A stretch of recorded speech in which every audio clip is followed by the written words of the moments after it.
The courier vessel's airlock hissed open, and Saravath VTH Core stepped through into gravity that wasn't quite Zedthan standard. Admiral Harlow stood waiting with his hands loose at his sides, not saluting, not reaching for a weapon. 15 years had turned his hair grey and left his eyes exactly the same. Behind him, an aide stood at the back of the small cabin and said nothing. "You look like someone who's been right about everything and wishes they hadn't been," Harlow said. "That's accurate," Saravath said. Her crest lay flat against her skull. Flat meant composure. It had lain flat through 41 reports and 41 silences, and it stayed flat now in a courier ship in neutral space, with the location of her own supreme warlord folded into a data chip in her palm. "What do you want, Saravath?" "I want to stop this before it gets worse." She set the chip on the table between them. Neither of them touched it yet. "And I want to tell you it will get worse. Karath Vor escalates when he's cornered. He has weapons I would not use." Harlow's aide moved. A single step forward, a data slate raised, a look passed to the admiral that Saravath had learned to read a long time ago on a different battlefield. It was the look a soldier gave before delivering the kind of news that changed a room. "Sir," the aide said, "3 worlds, confirmed." Saravath did not ask what kind of weapon. She already knew. She had written about it once, in a report nobody filed, in a war that hadn't started yet. Harlow's face didn't move. That was worse than if it had. "I predicted this too," she thought. "I predicted all of it. Being right had never once felt like this. You'll want to hear how this went. I promise you that." 3 weeks before any of that happened, Saravath VTH Corps stood in the center of the Zedthan Grand Council chamber and made her 41st report the only way that hadn't yet failed. In person, out loud, to 47 faces, she couldn't see well because the chamber was built to put commanders above petitioners and keep the light behind them. "Suspend the invasion," she said. 6 months, that's all I'm asking." Nobody answered right away. That was normal. The silence after a report was always longer than the report itself. Supreme Warlord Karath Vor sat highest in the chamber, his crest raised in the aggressive display he never lowered, not even for his own officers. 6 battle honors hung from a sash that had not changed in 10 years, and neither, Saravath had come to understand, had he. "You said this 8 months ago," Vor said, "and 6 months before that. At what point, General, does a warning stop being analysis and start being obstruction?" "At the second battle of Keth Station," Saravath said. 900 human soldiers held a position against Grath collective forces that should have taken it in 8 hours. They held it for 72. 212 of them survived. I was there. I watched them do it with equipment inferior to ours and casualties they should not have been able to absorb. "And your point?" "My point is that every model we have of human behavior in war has been wrong in the same direction. Lo, we keep underestimating them, and we keep being surprised, and I would like to stop being surprised before it costs us a war." Vor's staff tapped once against the floor. It was a small sound, and the chamber went quieter for it. "Noted," he said. "Filed. Reassign General VTH Corps to advisory status, effective immediately. The invasion proceeds on schedule." Nobody in the chamber looked at her on the way out. That was also normal. Analyst Drevon caught up to her in the corridor, stylus clicking against his teeth the way it did whenever he was doing math he didn't like the answer to. "Advisory status," he said. "That's not a demotion. That's a filing cabinet with a rank attached." "I'm aware of what it is." "Are you going to write the report?" She had already started composing it in her head, the way she composed all of them before she sat down to type the 40-second report, the one that would list production timelines and manufacturing capacity, and every reason the timetable was wrong. She had the opening sentence already. She had never had the opening sentence and not finished the report. "No," she said, and surprised herself saying it. "There's no one left to read it." Behind her, on the data tablet, she still carried out of habit more than authority, 41 reports sat in sequence, each one arriving with a higher urgency classification than the last. Each one had been marked, reviewed, acknowledged in the specific bureaucratic language that meant a Zthan clerk had opened the file and closed it again. None of them had changed a single decision. The 42nd report was never filed. By the time she would have written it, the invasion had already begun. Fleet Captain Thresh, Cavan tapped his tactical display 3 times, the way he always did before delivering a report he didn't trust yet, and looked at the readout a 4th time to be sure. "Sir," he said, "Crestfall Colony, 2.3 million registered citizens, current population reading." He didn't finish the sentence. He didn't need to. The number on the screen was 0. The city lights were on. The traffic grid still cycled through its patterns for vehicles that weren't there. Somewhere below, an automated market system continued to announce produce prices to empty streets because nobody had told it to stop. Orbital defense, Vor's voice, relayed from the flagship, carried none of the doubt in Thresh's. "None, sir. No fleet response. No ground radar lock. No emergency transmissions logged in the last 6 months." "Then it's undefended. Take the colony." Ground teams went down in transports, and for 11 minutes nothing happened at all, which should have been the first warning, because humans did not evacuate 2.3 million people and leave nothing behind to explain why. Then a scout technician stepped on a section of pavement that gave under her boot by less than a centimeter, and 847 locations across the surface of Crestfall Colony woke up at the same time. Saravith read the incident report from her new office 3 systems away, a room with a window that looked out on nothing important, and felt the specific cold that came from being right about a thing she had never wanted to be right about. Whatever this was, it hadn't been built in 6 months, and whoever had ordered 2.3 million people to leave without panic, without a single distress call, without so much as a burned-out building to mark the retreat, had not been improvising. Someone had planned this a long time, before the invasion crossed the border. Someone had known it was coming. Her crest, for the first time in longer than she could remember, did not stay flat. The signal that had gone up across Crestfall's surface wasn't an alarm. Alarms called attention to themselves. This called nothing. It simply activated in 847 places at once, and by the time Thresh, Cavan understood what he was looking at, half his ground team was already inside the blast radius of something that hadn't existed on any scan a week earlier. "Pull back," he said, not a suggestion. An order, flat and immediate, the kind that didn't leave room for the tactical display he usually trusted more than his own eyes. Everyone off the surface. Now. They made it. Barely. The structures that rose out of the ground weren't weapons in any shape Zthan doctrine recognized. No barrels, no visible targeting arrays, just smooth housings that unfolded like something opening for the first time in a long while, built into water towers and grain silos, and the foundations of buildings that had looked, from orbit, like nothing more than a small colonial town. Thresh filed the report himself, instead of routing it through channels that would sit on it for a week. "This wasn't defense," he told the fleet commander directly. "Defense protects what's there.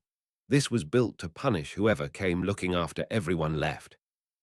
Saravith read the field report twice, and then a 3rd time, and the 3rd reading was when she understood what she was actually looking at.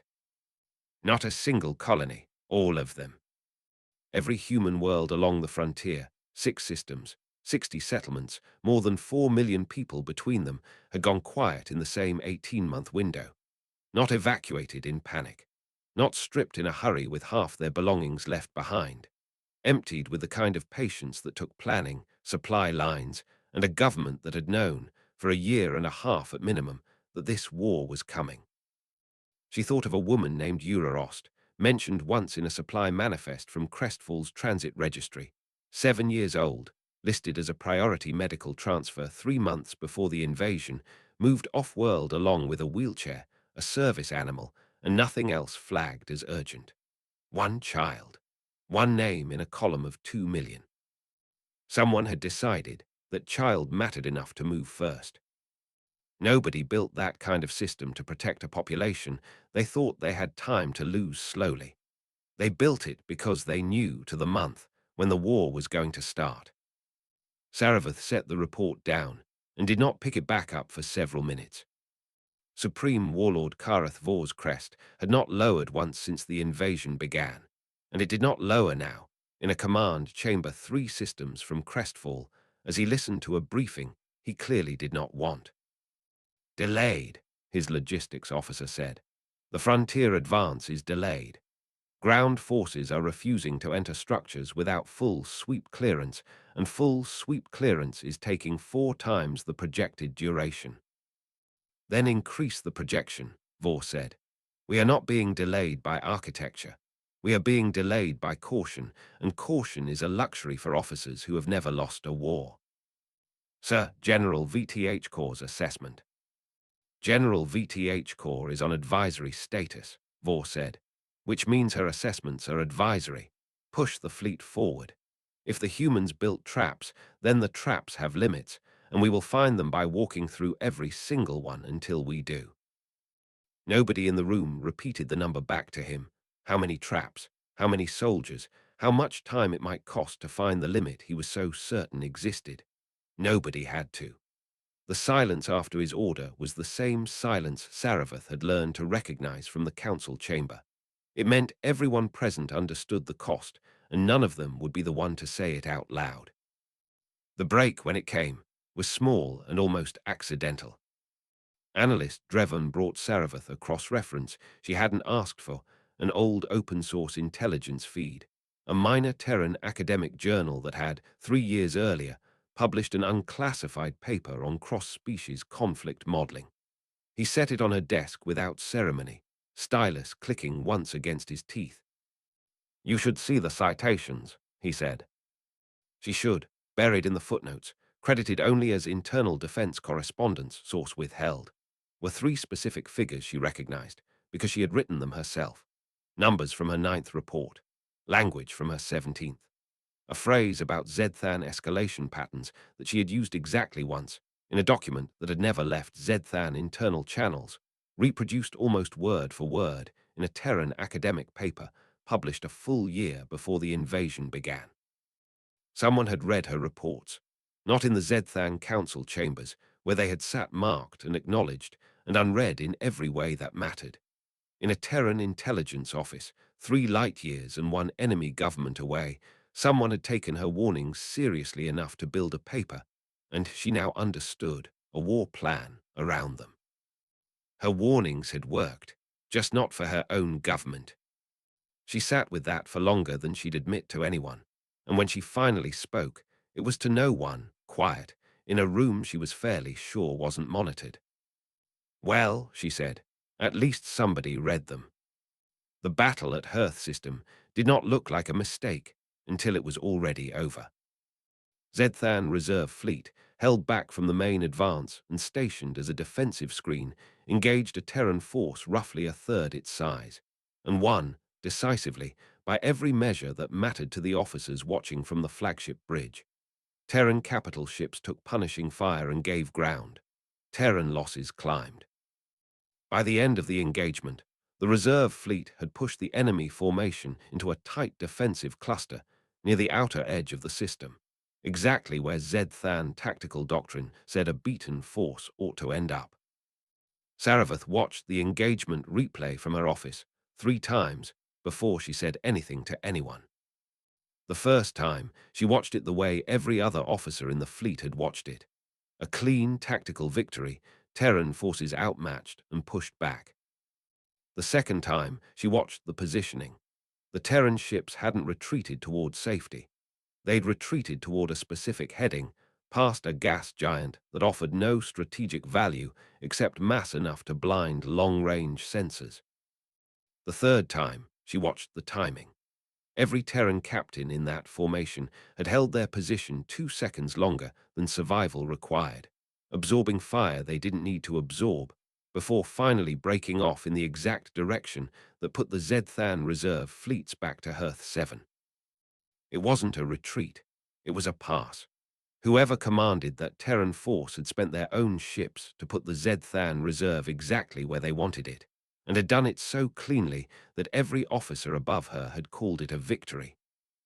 She thought about the number of Terran captains who had understood, going into that battle, that they were the ones being spent, and had held position anyway.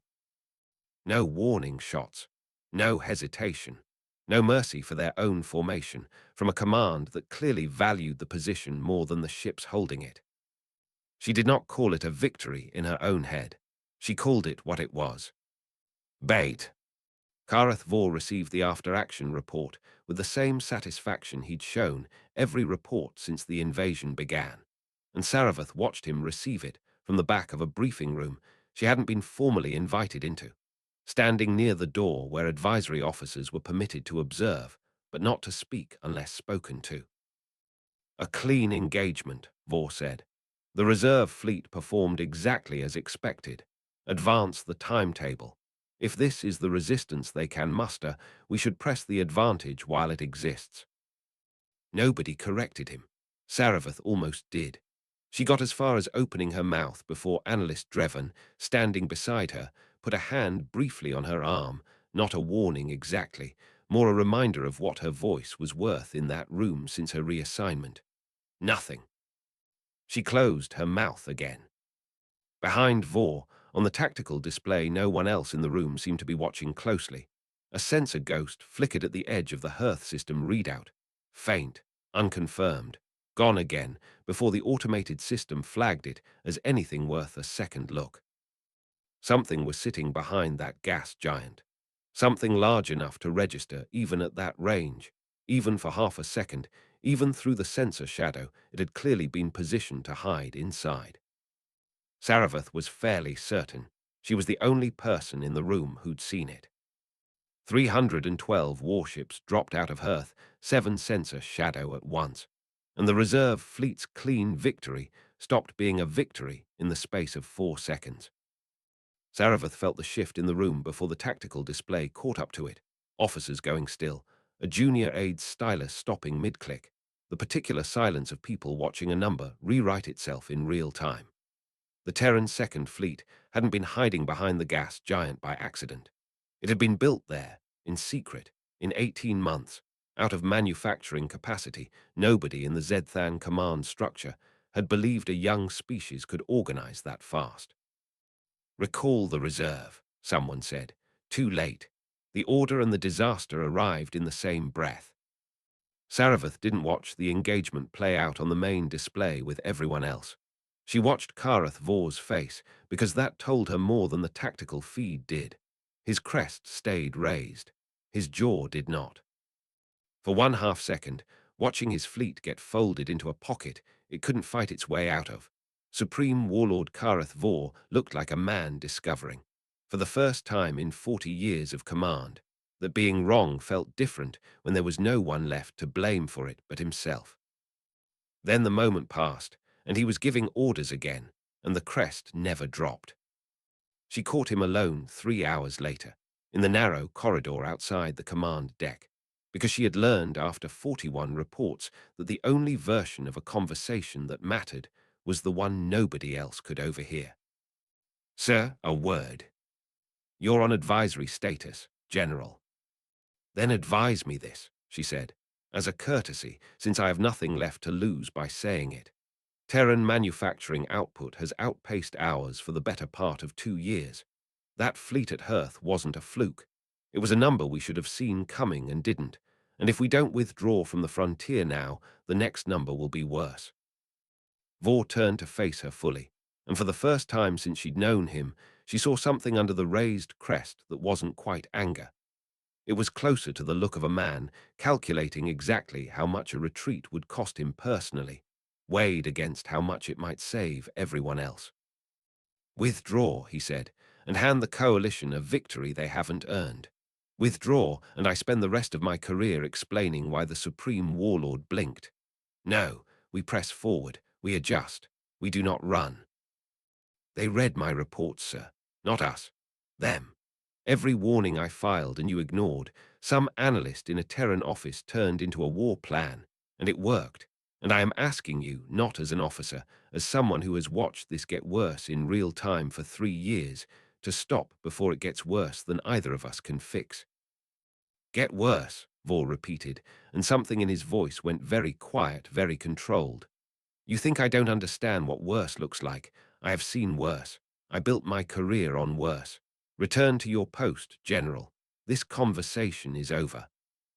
He walked away before she could answer, and the flat feathers along her crest, for the second time in 3 weeks, refused to stay flat. That night, if a ship's arbitrary cycle of dimmed lights could be called night, Saravath sat alone with a frequency she hadn't used in 15 years, and a decision she'd been circling since the moment she saw the sensor ghost at Hearth. The frequency belonged to a man she'd fought beside once, a long time ago, in a war against an enemy that had wanted to erase both their species indiscriminately. She and Harlow had shared a bunker for 6 days during the Grath campaign, split rations, kept each other alive through an artillery barrage that should have killed them both, and then gone back to their separate governments and never spoken again. She still remembered the specific, dry way he laughed at things that weren't funny yet. She opened the channel before she let herself think too hard about what opening it meant. It took 11 seconds to connect.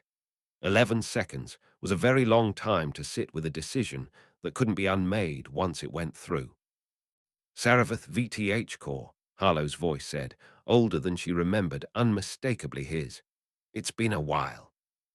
I need you to listen to something, she said, and I need you to understand that I am about to become a traitor to my own government in the next 90 seconds, so don't waste them. A pause, then quieter. Go ahead. She gave him Karath Vor's current fleet position.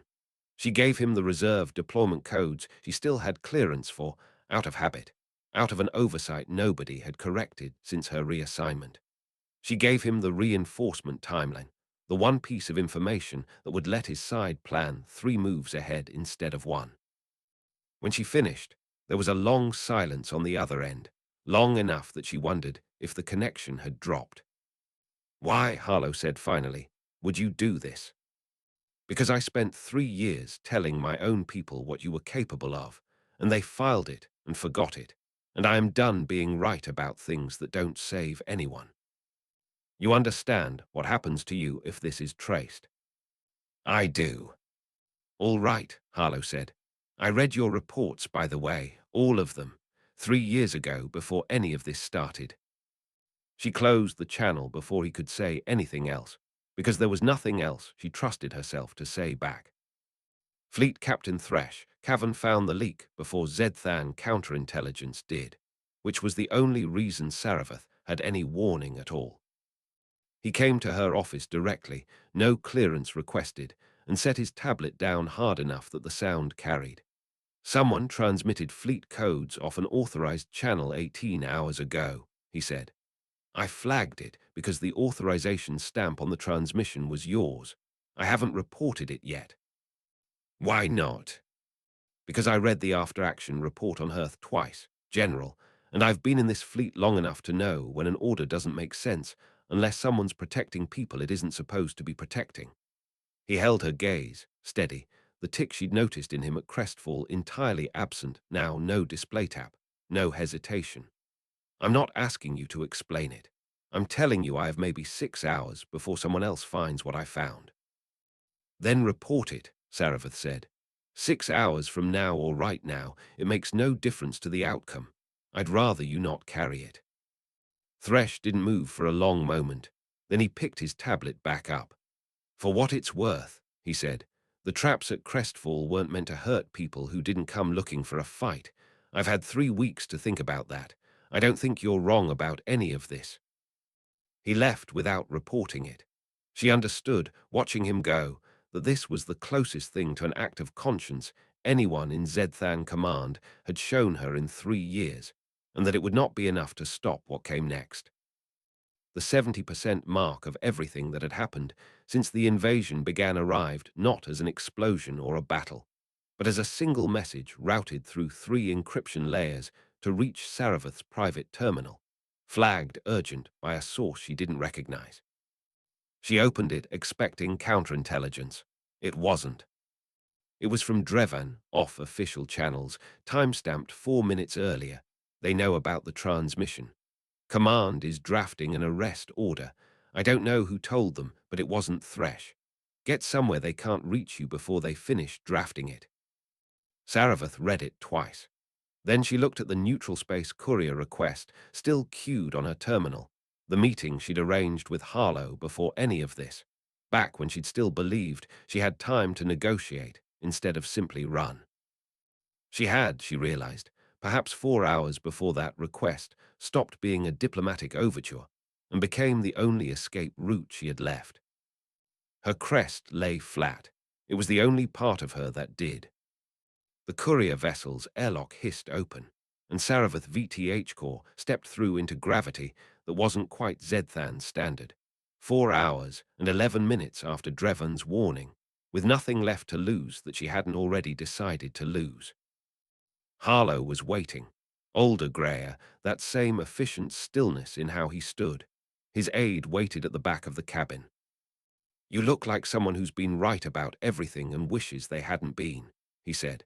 And this time the line landed differently than it had the first time either of them had heard it, because now she understood what came next. "That's accurate," she said, and set the data chip on the table. Vor's location, the reserve fleet's current heading, everything she had left to give. His aide moved before Harlow could answer her. A data slate raised. A look Saravath had learned to read a long time ago on a different battlefield. "Sir, 3 worlds, confirmed." She watched Harlow's face not move, which was worse than if it had. "Biological agent," the aide said. 19 million under quarantine across the 3 colonies. Containment is holding. Casualties are still being counted. Saravath had written about this once. A single line, buried in her 39th report, about weapons Zedthan doctrine kept in reserve and never used because using them meant admitting the war wasn't winning itself. She had warned her council about every weapon humanity possessed. She had never once written about this one, because she had never believed her own side would deploy it against people they claimed to be liberating from a collapsing empire. "I predicted the fleet," she said quietly. "The manufacturing, the evacuation, I never predicted this." "I read that report," Harlow said.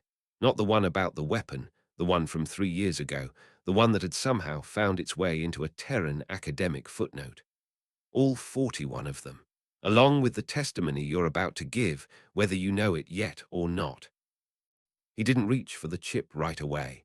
He looked at it, and then at her, the way a man looks at something he's about to accept, knowing exactly what it will cost the person handing it over. "You were right about everything except the timeline," he said. "We moved about 40% faster than your models projected, across every category. Manufacturing, evacuation, fleet construction, response time. 40%, General. That's not a rounding error. That's a species you never actually finished studying." 15 years, she said. "I thought I had." "Nobody has," Harlow said. "That's rather the point." He picked up the chip. She turned herself in 3 days later to a Zedthan patrol ship that had been actively hunting her, because running had never been the plan, and she had run out of reasons to delay the part that was. The tribunal took 6 weeks. It would have taken longer, except that by the 4th week there was almost no one left with the authority to prosecute her. Karath Vor's fleet, cut off from resupply and boxed in by a second Terran force he hadn't believed could exist, surrendered at Hearth 11 days after the meeting on the courier ship. The coalition of systems that had quietly opposed the invasion from the start used his surrender as the excuse they'd been waiting for. A joint council of admirals, the same rank as Vor, several of them the very officers who had once sat silent while he dismissed her 41 reports, arrested him in his own command chamber, on charges that amounted, in essence, to having been wrong for 3 years and unwilling to say so. He did not resist. Saravath heard, second-hand, that his crest had finally lowered in the moment they took the command staff from his hand. Nobody who told her the story sounded surprised by it. The war ended 9 weeks after the meeting in neutral space. Not with a treaty exactly. with an exhaustion so total that both sides simply stopped and started, slowly, arguing about what came after instead. Analyst Dreven visited her twice during the 6 weeks of testimony, tablet in hand, stylus silent for once.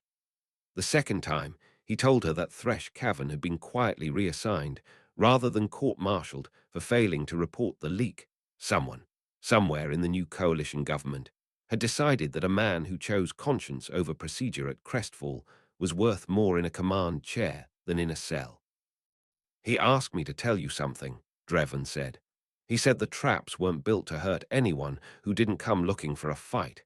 He said he still believes that. He wanted you to know he still believes it.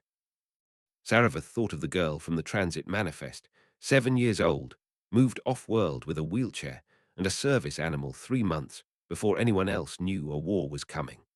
She thought of how a species built something like that, patient enough to plan a war a year and a half in advance, and gentle enough to prioritize one child's medical transfer inside that same plan. "Tell him I believe it too," she said. The tribunal's final session was short. She gave her testimony without embellishment, the 41 reports, the timeline, the transmission, the reasons.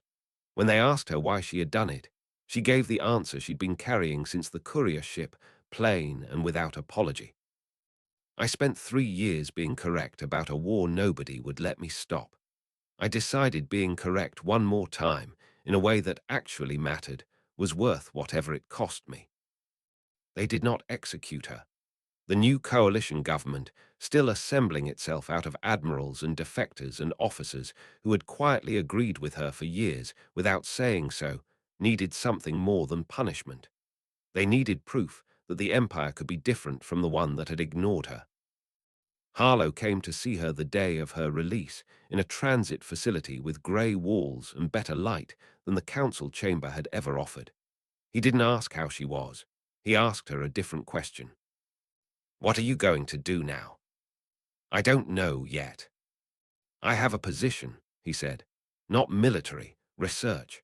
I want to understand what a species does after a war it didn't choose, once it's finished being afraid of what came next. You spent 15 years learning how humans fight. I'd like your help learning what we build." She thought about it for exactly as long as it took to remember that she no longer had 41 reports sitting unread on anyone's desk, and that this, unlike all of those, was someone actually asking. "All right," she said. 6 months later, Saravith stood at the edge of what had once been a Zedthan shipyard, now half converted, watching a human construction crew work alongside Zedthan engineers on a water reclamation system that had nothing to do with any war either side had fought. The crew chief, a woman with sun-weathered hands and no rank insignia at all, was arguing cheerfully with a Zedthan foreman about pipe diameter, and neither of them seemed to remember, or care, that 6 months earlier their two species had been trying to kill each other's colonies. The worn data tablet was still in her hand, out of habit more than need now. 41 reports, sealed, archived, no longer classified. She had added nothing to it since the day she filed her testimony. There was nothing left that needed saying that the record hadn't already said. The record was the only thing she had ever had the authority to create. Sitting there in her palm, closed, done, it no longer felt like a warning nobody had listened to. It felt like the only honest thing left from a war built on everything else. That was what she had hoped for all along, that the distinction would be clear. She turned the tablet off and watched the crew keep working. The most dangerous thing about humanity had never been what they did in war. It was what they chose to build when the war was finally over.